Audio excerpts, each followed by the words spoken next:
Hello tout le monde, j'espère que vous allez bien. Donc aujourd'hui on se retrouve pour une nouvelle vidéo tag puisque ça fait très longtemps que j'en ai plus faite. Et pourquoi un tag précisément? C'est parce qu'en fait c'est vrai que je n'ai pas trop le temps de vous filmer des vidéos genre des maquillages, des Get Ready With Me spécial Noël, fête de fin d'année. Mais je vous assure qu'il y aura une vidéo sur ça, de fête ou je ne sais quoi. Restez juste connectés pour ce genre de choses là. Et je vous retrouve aujourd'hui pour le tag 20 choses sur moi. Et pourquoi pas 25 ou 30 parce que c'est beaucoup trop. J'ai pas trop envie de vous saouler avec ma vie en quelque sorte. Et donc voilà, j'ai vraiment essayé de vous rassembler 20 choses sur moi à savoir, ou pas. Donc première chose à savoir sur moi, et je pense que ça se voit rien qu'à ma tronche, voilà. Je suis asiatique, voilà, mais je vous ai pas dit de quelles origines exactement je suis. Donc je suis vietnamienne du côté de ma maman et Hmong du côté de mon papa. Voilà, j'ai répondu à la question la plus demandée depuis que je suis sur YouTube. Voilà. Autre chose à savoir sur moi, c'est que j'ai travaillé un mois à Disneyland et donc autant vous dire que ça a été le mois le plus génial de toute ma vie. J'ai vraiment adoré ce que je faisais. Donc voilà, j'ai travaillé à l'attraction Ratatouille et voilà, j'ai accueilli les gens, je les plaçais dans les chariots, je les envoyais dans l'attraction, je les renseignais quand il y avait un problème ou s'ils avaient besoin de quelque chose. Enfin bref, voilà, j'ai vraiment adoré ce que je faisais. Malheureusement, les choses ont fait que je ne pouvais pas rester et honnêtement, j'ai un peu les boules, voilà. Mais j'ai vraiment adoré ce que je faisais, j'aimais ce que je faisais, j'adorais le lieu où je travaillais, voilà quoi, voilà, j'aimais tout là où j'étais, donc j'adorais le lieu, l'univers, les gens, l'ambiance, le cadre, enfin bref, j'aimais tout là-bas et franchement, dès que j'aurai l'occasion, je ferai tout pour y retourner et y rester cette fois-ci, voilà. Toute fan de Tokyo Hotel l'a au moins fait une fois dans sa vie et pourquoi je vous dis ça, c'est parce que je vais vous dire les 4 concerts, les 4 dates de concert où j'y suis allée. Donc je suis allée le 16 octobre 2007, j'allais dire 2017, n'importe quoi, donc 16 octobre 2007 à Paris-Bercy, donc après le 9 mars 2008 à Paris-Bercy, le 21 juin 2008 au Parc des Princes et 14 avril 2010 à Paris-Bercy toujours.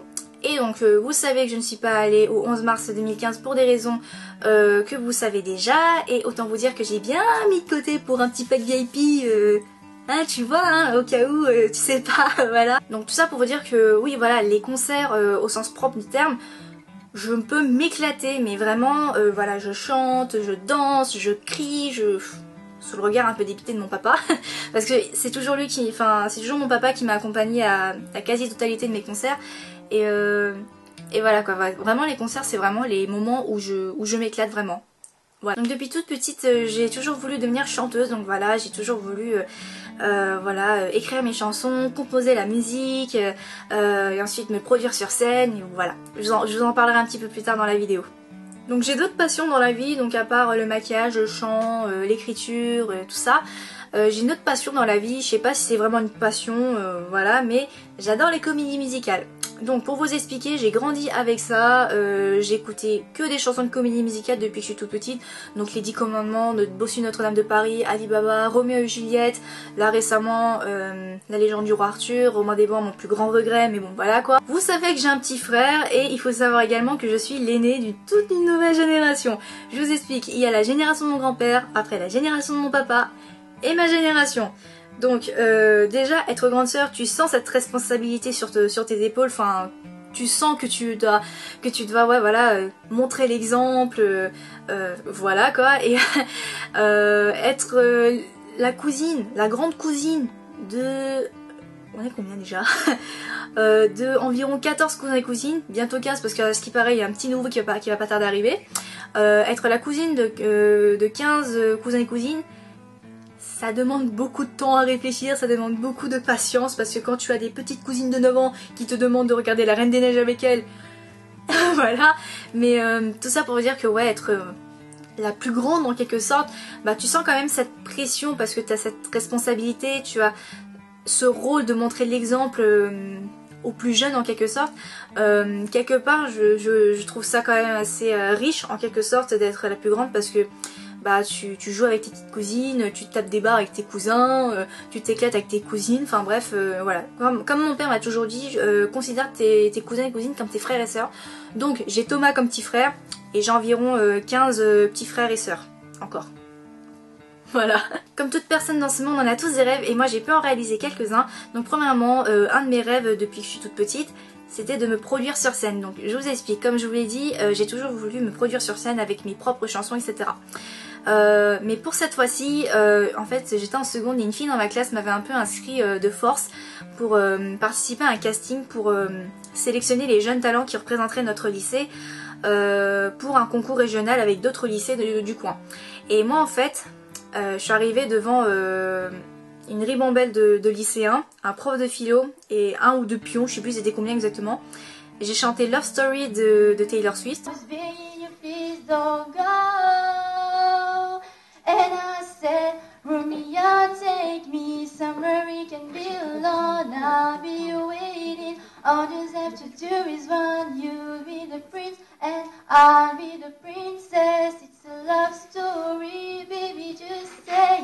Et à la fin de la chanson, je me souviens que tout le monde s'est levé, ils m'ont applaudi, ils m'ont félicité. J'ai même réussi à faire pleurer des personnes, dont le prof de philo. Donc autant vous dire que même moi aujourd'hui encore, j'en reviens toujours pas que j'ai réussi à faire pleurer des personnes.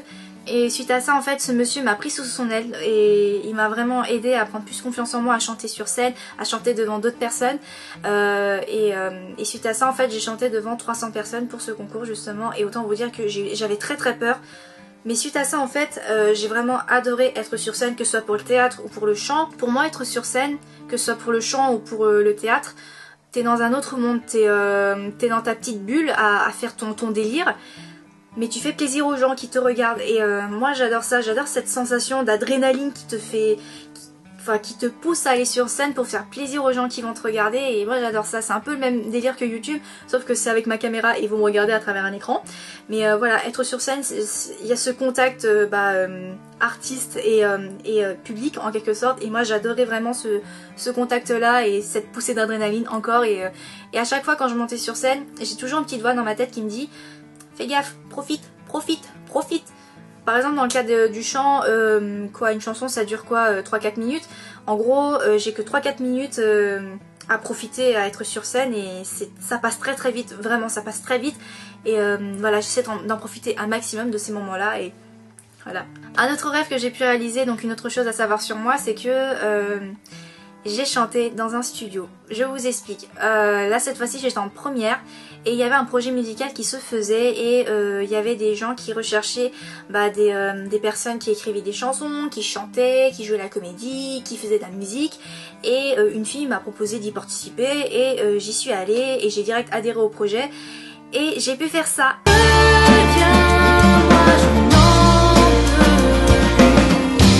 C'était moi qui chantais là. Je remercie vraiment mon pote qui a composé la musique et en fait c'était une de ses compositions à lui et qui m'a gentiment prêté pour ma chanson tout simplement et vraiment j'ai vraiment apprécié son geste et j'ai vraiment adoré le travail qu'on a fourni ensemble avec d'autres personnes etc. Mais vraiment chanter dans un studio donc avec le casque, le micro devant toi, l'espèce de régisseur, enfin le gars qui est devant le tableau de bord avec plein de boutons pour mixer la chanson, tout ça, t'es dans un autre monde encore et j'ai vraiment adoré l'ambiance et tout, j'ai adoré ce que je faisais et j'ai vécu ça qu'une fois dans ma vie, j'aimerais bien le revivre encore ouais. Autre chose à savoir sur moi, c'est que je suis une grosse parano. Attention de quoi ? Des composants des produits de cosmétiques. Et là vous allez me dire mais what the fuck, tu fais des vidéos de maquillage ou je ne sais quoi et t'es parano sur ça? What? En gros je vous explique que ma maman un jour elle a vu un reportage sur voilà les effets un peu néfastes des composants de certains produits de cosmétiques et à ce moment là j'ai commencé un petit peu à mieux me maquiller, donc le teint, les yeux etc. Et ma mère après ce putain de reportage elle est venue me voir en mode panique totale, elle m'a dit direct Kim, la prochaine fois tu prendras pas de maquillage avec parabènes, aluminium, alcool, voilà, elle m'a dit tu vas te maquiller uniquement avec du bio. Donc c'était assez compliqué pour moi parce que il y avait plein de maquillages que je voulais tester et que malheureusement il y avait du parabène, de l'alcool, de l'aluminium, tout ça. C'est vrai qu'aujourd'hui maintenant je fais plus trop attention mais ne vous étonnez pas de me voir un jour dans un Carrefour ou dans un Auchan au rayon produits de beauté etc. en train de déchiffrer les composants du produit en question. Je serais là comme ça, ok il n'y a pas trop de parabènes, vas-y je prends le produit. Quand j'étais petite j'étais un vrai garçon manqué. Voilà, le total opposé de ce que je suis aujourd'hui, donc voilà, je détestais m'habiller en rose avec des petites robes, des petites jupes, avec des cœurs, tout ça, non je détestais ça. Moi c'était toujours t-shirt blanc, jeans, salopette, surtout qu'en plus j'avais les cheveux extrêmement courts, soit j'avais la coupe au bol ou soit j'avais les cheveux très courts comme un petit garçon, ce qui fait qu'on me prenait pour un petit mec. Et en plus comme je m'appelle Kim et que c'est un prénom mixte, voilà. Ça se voit peut-être pas mais j'adore les jeux vidéo, voilà, depuis que je suis toute petite je joue aux jeux vidéo. Pour tout vous dire, à l'âge de 2 ans j'ai eu mon premier ordinateur avec l'unité centrale, le gros écran et comme souris j'avais une espèce de boule jaune que je devais faire bouger comme ça pour faire bouger le curseur dans l'écran, c'était juste trop marrant. Et voilà, ouais, depuis que je suis toute petite je joue aux jeux vidéo, que ce soit avec mon frère ou toute seule ou avec mes cousins et cousines. J'adore jouer au RPG, notamment Dragon Quest. J'adore aussi jouer aux Sims, donc j'ai joué au 1, 2, 3, 4, s'il y a un 5ème qui sort j'achète direct. J'adore aussi jouer à Just Dance parce que voilà c'est un jeu qui nous rassemble tous, cousins, cousines, les tontons, les tatas, tout ça. J'adore aussi jouer, j'ai beaucoup joué à World of Warcraft aussi quand j'étais plus jeune. J'ai un peu arrêté parce que ça devient très vite addictif ce truc là, donc voilà, et donc ouais j'aime beaucoup les jeux vidéo, ouais, beaucoup. Ouais. Comme bon nombre d'entre nous, notre enfance a été bercée par les Disney, mais moi, à part Disney, il y avait Dragon Ball Z qui a bercé mon enfance. Voilà, mon enfance a été bercée par Disney et les mangas. Donc j'ai beaucoup regardé Dragon Ball Z, Cobra également, Nicky Larson également, ouais, que des mangas pour les garçons. Moi qui suis une fille, voilà, ça fait très bizarre. Récemment, j'ai eu un énorme coup de cœur pour Shingeki no Kyojin et oh putain, je peux plus attendre la 2ème saison.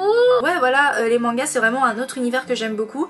Voilà, il y a aussi le délire de Totoro également. Je sais pas vraiment si c'est vraiment un manga, mais Totoro c'est vraiment mon héros qui a vraiment bercé mon enfance. J'adore l'histoire, j'adore le personnage. J'ai même des peluches Totoro et un bonnet Totoro. Voilà. Autre chose à savoir sur moi, et je pense que ça se voit également, mes cheveux. Voilà. Rassurez-vous, cette vidéo spéciale cheveux arrive très bientôt, c'est juste que c'est très compliqué pour moi de situer certains points dans ma vie avec mes cheveux, mais pour vous expliquer vite fait, moi et mes cheveux on entretient une relation assez compliquée. En gros depuis mes 14 ans je les teins tout simplement, enfin je les colore et ça allait dans tout et n'importe quoi, ça a passé au violet, noir, acajou, maintenant en miel cuivré qui n'est pas vraiment du miel cuivré, donc là ça se voit que j'ai les cheveux plus clairs. Mais voilà quoi, moi j'ai envie d'avoir les cheveux plus clairs en quelque sorte, mais j'ai un peu peur de passer par la case décoloration. Et voilà quoi, ces derniers temps j'ai cette lubie de vouloir me colorer les cheveux en caramel, voilà c'est dit c'est fait, mais j'ai très peur de la décoloration comme je vous l'ai dit. Mais voilà quoi, moi et mes cheveux c'est assez compliqué de trouver un juste milieu pour être d'accord de est-ce que je vais ressembler à ça ou je ne sais quoi. J'ai même fait la frange droite comme ça et j'ai très vite regretté ce choix là, mais voilà, autant vous dire que moi et mes cheveux c'est très compliqué, ouais. J'ai un 2ème prénom, voilà, je pense pas que ce soit quelque chose à savoir, mais voilà, mon prénom de tous les jours c'est Kim, voilà, et mon 2ème prénom c'est Pancha. Et encore je crois que je le prononce très mal parce que je ne parle absolument pas la langue de mon papa, mais voilà quoi, en gros ça veut dire nouvelle fleur. Normalement si je me trompe mon père va sûrement m'engueuler, mais voilà. Comme toute vidéo 20 choses sur moi ou 25 choses, 30 choses sur moi, on sort toujours notre plus grand défaut et le mien ce serait sans doute le fait que je sois très impulsive. En gros depuis que je suis toute petite je peux partir au quart de tour pour un oui ou pour un non, pour un rien ou un tout, enfin bref. C'est assez handicapant dans la vie de tous les jours parce que par exemple si ma mère me demande de faire la vaisselle je peux lui balancer mais alors les 4 vérités dans la gueule comme ça alors que j'y pense même pas. Par exemple quelqu'un va me faire une remarque, je vais lui dire d'aller se faire foutre, enfin bref c'est... Bon désolé du terme un peu vulgaire mais c'est un peu ça le délire. Et c'est assez handicapant dans la vie de tous les jours parce que voilà, dès qu'on me dit quelque chose, bah des fois je peux partir, je peux péter un câble pour un rien tout simplement. Et ma mère m'a toujours dit ne prends pas 20 ans pour te soigner de ça. J'ai déjà 20 ans, alors j'imagine pas les 20 prochaines années de ma vie. Voilà. J'ai une énorme phobie et je sais pas si c'est vraiment une phobie mais c'est les jouets d'aujourd'hui. Vous savez les jouets où tu dois appuyer sur le pied du personnage pour qu'il se mette à faire... J'ai horreur de ça, ça me fait peur, j'ai horreur de ça tout simplement. Par exemple une fois j'étais au rayon jouets à Carrefour avec des potes et vous savez peut-être ou pas je suis une très grande fan des mignons et en ce moment ils vendent des peluches en quelque sorte articulées je ne sais quoi.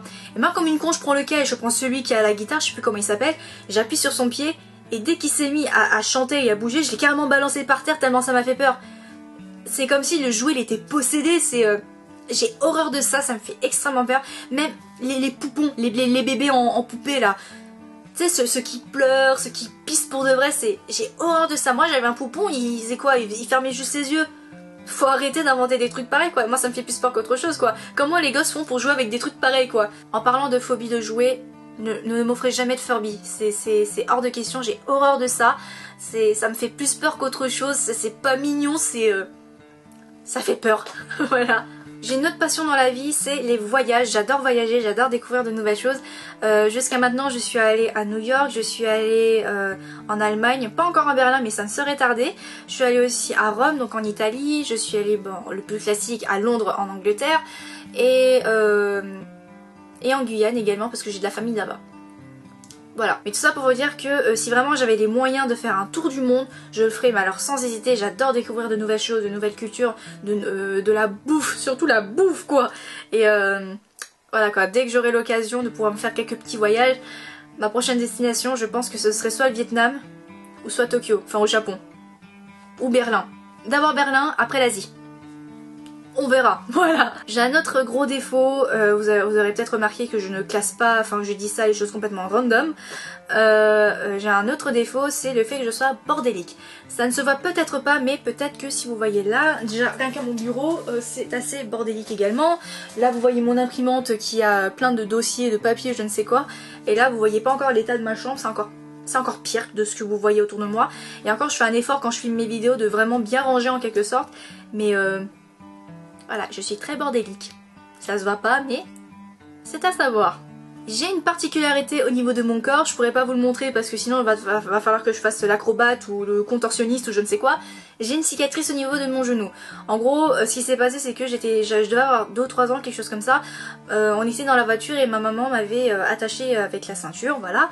Sauf que la ceinture, elle était rentrée dans mon genou. En gros, la tranche de la ceinture a coupé mon genou. Ce qui fait que, en fait, d'après ma mère, je n'avais pas pleuré. Et c'est au moment où elle a enlevé la ceinture que j'ai ressenti la douleur et que j'ai vraiment pleuré. Apparemment, ça pissait le sang. Mais voilà, depuis mes 3 ans, je me trimballe avec cette cicatrice au niveau du genou. Voilà. Avant, j'avais très peur de mettre des shorts ou des mini-jupes parce que j'avais très honte de cette cicatrice. Mais maintenant, j'en ai strictement rien à foutre. Je peux me balader tranquille avec des mini-shorts ou des mini-jupes. Mais voilà, tout ça pour vous dire que j'ai une cicatrice au genou. Gauche, précisément. Dernière chose à savoir sur moi, c'est que je suis quelqu'un de très nostalgique.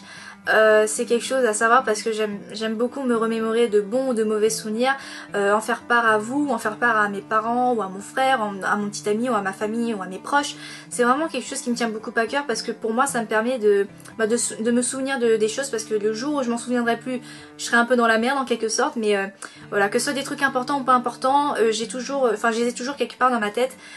Et donc ouais, pour moi c'est très important pour moi de revoir quelques photos de moi et de mon frère quand on était petits, revoir des photos de moi et mon petit ami à nos débuts ensemble, revoir des photos avec mes potes, que ce soit au lycée ou avant, enfin bref, pour moi c'est très important de me remémorer des souvenirs pour vraiment les garder au fond de ma tête. Et voilà, que ce soit avec la famille, les amis ou les aliens, pour moi c'est très important de garder ces souvenirs en tête parce que voilà, comme je l'ai dit, le jour où vous allez tout oublier, vous allez le regretter. Et moi il y a beaucoup de choses que j'ai beaucoup oubliées et que je regrette beaucoup parce qu'il y a des choses qui pouvaient peut-être m'aider encore aujourd'hui, mais voilà, malheureusement on grandit et donc on vieillit, et ce qui fait qu'on oublie des choses. Et voilà quoi, tout ça pour vous dire que ce genre de choses fait que voilà, je m'attache de plus en plus aux gens et que j'essaie vraiment d'avoir un max de souvenirs avec ces personnes là ou moi-même, donc voilà. Voilà tout le monde, cette vidéo est terminée, j'espère qu'elle vous aura plu. N'hésitez pas à me dire dans les commentaires ce que vous en avez pensé ou des suggestions de vidéos si vous en avez. Comme d'habitude, les liens de mes réseaux sociaux sont dans la barre d'infos. Abonnez-vous à ma chaîne, c'est toujours gratuit. Likez ou partagez cette vidéo si elle vous a plu. Et donc sur ce, je vous fais de gros bisous, je vous dis à très vite pour la prochaine vidéo. Bye!